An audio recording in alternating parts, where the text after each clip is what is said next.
South Africa 4 at 259 beat West Indies 258 by 6 wickets at 5. Quinton de Kock's first T20 face, and the 6th fastest in 43 batch formats, helped South Africa complete the highest successful chase in T20 is. De Kock's kicks came in the second half of a running fest at SuperSport Park. In total, 517 rounds were made, with at most one match, 35 sixes, at most one T20 international and no more than 2 in any match. Jansen Charles was responsible for 11 of those 6 as he blew his way to second fastest T20 century, and was the fastest by a West Indian as they announced their highest scores in format. In the end, it wasn't enough. It was a tough day for bowlers on both sides who had trouble adjusting their length. Only Kagiso Rabada conceded under 10 runs and there were poor disciplines on both sides, especially in the West Indies. They bowled 10 wide and 1 without the ball compared to South Africa's 4 wide and can see this as a significant difference in the final result. The series decider will be played on Tuesday at Wanderers, about 40 kilometers away. Charles and Mayers do a demolition job. Brandon King's early dismissal became a footnote when Kyle Mayers and Charles teamed up for a power stroke show that dispersed the home attack. Marco Jansen's opening cost 20 as Charles blacked out the offside and Sisanda Magala's first over went to 21 laps thanks to the brutal Mayers.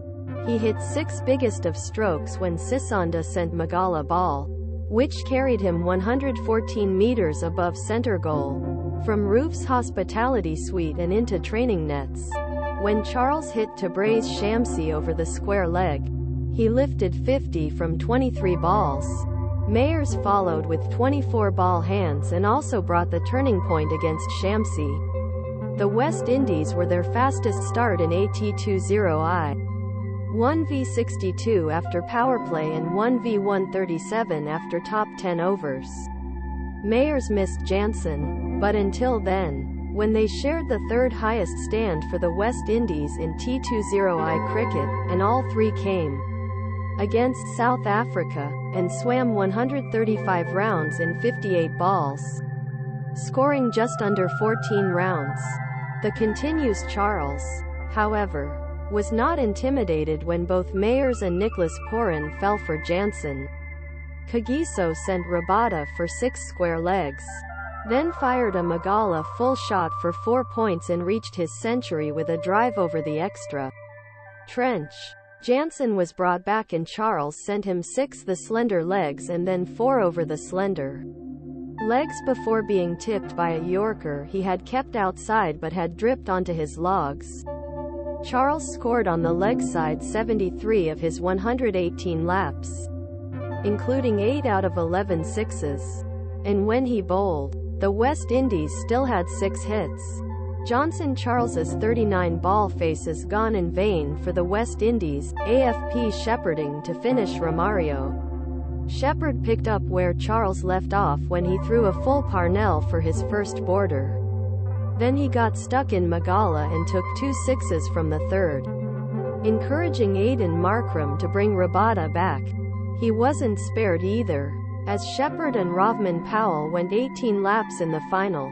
Magala returned to deliver the last one and could not find his Yorker, as West Indies had 79 laps in the last 6 overs.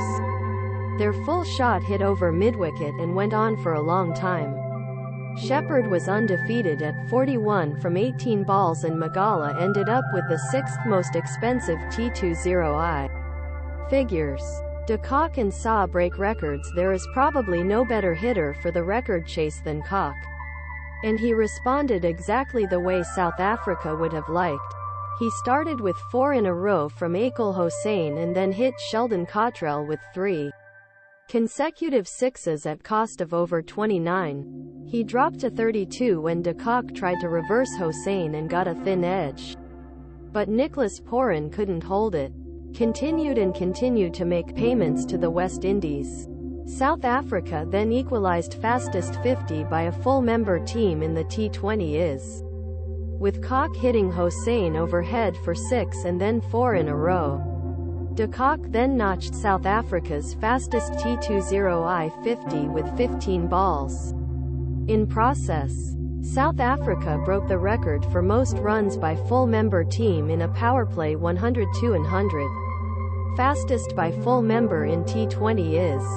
The men's T20 149 continued to run the most in their top 10 overs, with 152 runs between Kock and Reeza Hendricks, making it South Africa's 4th highest run of all time. De Kock grew his face with a single at 11. Hendricks helping himself with 46 rounds of 21 in the first wicket stand. It would be unfair to call Hendricks' role a mere supporting act, and he soon had a chance to take center stage. Following De Kock's dismissal, Hendricks scored his first 6 when he sent Odean Smith to extra cover and revealed his half-century ball with 22 balls. He was 5th in the last 7 T20 hits and was determined to shift from there. He fired 16 rounds from the next 5 balls he faced, including a scoop from Powell for 6, before maxing out a slower bouncer and falling behind. South Africa still needed 66 laps to 44 balls at that stage. Markram and Clausen take her home.